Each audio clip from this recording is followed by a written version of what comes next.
السلام علیکم ناظرین، قلعہ بالا حصار پشاور کا سب سے قدیم اور تاریخی مقام ہے۔ یہ قلعہ اتنا پرانا ہے جتنا کہ پشاور کا شہر۔ ناظرین، پشاور شہر جنوبی ایشیا میں ایک خاص اہمیت رکھتا ہے۔ یہ ہندوستان کا گیٹ وے تھا اور ہر نئے آنے والے حملہ آوروں کا پہلا پڑاؤ تھا، اس لیے ہر حملہ آور نے اس قلعہ کو مسمار کیا ہوگا اور ہر مرتبہ یہ از سر نو تعمیر ہوا ہوگا۔ اس قلعے کا واحد دروازہ ہندوستان کے راستے کے رخ پر ہے۔ ناظرین، ہماری آج کی ویڈیو اسی بارے میں ہے، تو چلیے اس بارے میں جانتے ہیں۔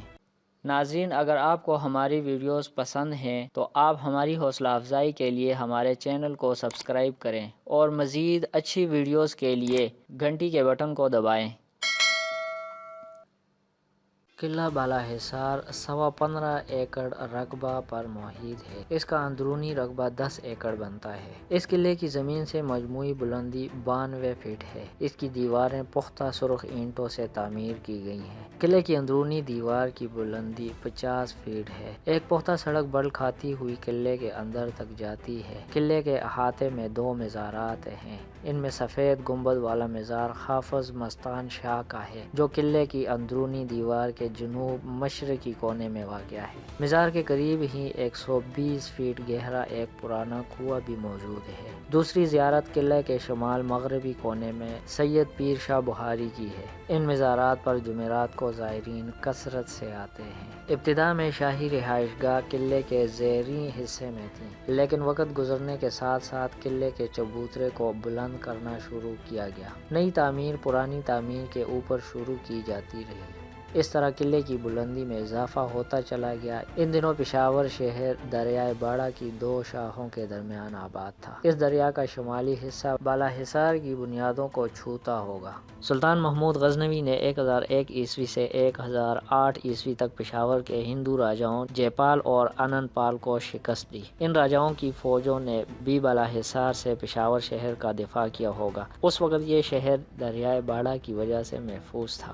پشاور کی اہمیت کے پیش نظر شہاب الدین غوری نے 1179 عیسوی میں اس قلعہ پر قبضہ کیا۔ مغل بادشاہ ظہیر الدین بابر نے اپنی خود نوشت تز کی بابری میں قلعہ بالا حصار کا ذکر کیا ہے۔ وہ باگرام یعنی پشاور کے قریب اپنی فوجوں کے اترنے اور شکار کے لیے روانگی کا ذکر کرتا ہے۔ جب مغل بادشاہ ہمایوں نے افغان بادشاہ شیر شاہ سوری سے شکست کھائی تو افغانوں نے قلعہ بالا حصار کو تباہ کر دیا۔ جب ہمایوں نے شاہ ایران کی مدد سے اپنا کھویا ہوا تخت دوبارہ حاصل کر لیا تو اس نے کابل سے واپسی پر پشاور میں قیام کیا اور قلعہ بالا حصار کو دوبارہ تعمیر کروایا۔ اس نے قلعے میں ایک بڑا فوجی دستہ تعینات کیا اور ایک ازبک جرنیل سکندر خان کو قلعے کا نگران مقرر کیا۔ پہلی مرتبہ قلعے میں یہاں توپیں نصب کی گئیں۔ نادر شاہ درانی نے جب درہ خیبر کے راستے سے ہندوستان پر حملہ کیا تو سب سے پہلے اس نے پشاور کی وادی مغلوں سے چھین لی۔ نادر شاہ نے پشاور میں اپنا گورنر مقرر کیا، جس نے قلعہ بالا حصار میں رہائش اختیار کی۔ احمد شاہ ابدالی نے بھی وادی پشاور مغلوں سے چھین لی تھی۔ احمد شاہ ابدالی کے فرزند تیمور ابدالی نے پشاور کو اپنا سرمائی دارالخلافہ بنا لیا۔ اس نے قلعہ بالا حصار میں اپنی رہائش کے لیے محلات تعمیر کروائے اور اپنے حفاظتی دستے کے لیے ایرانی اور تاجک سپاہی بھرتی کیے۔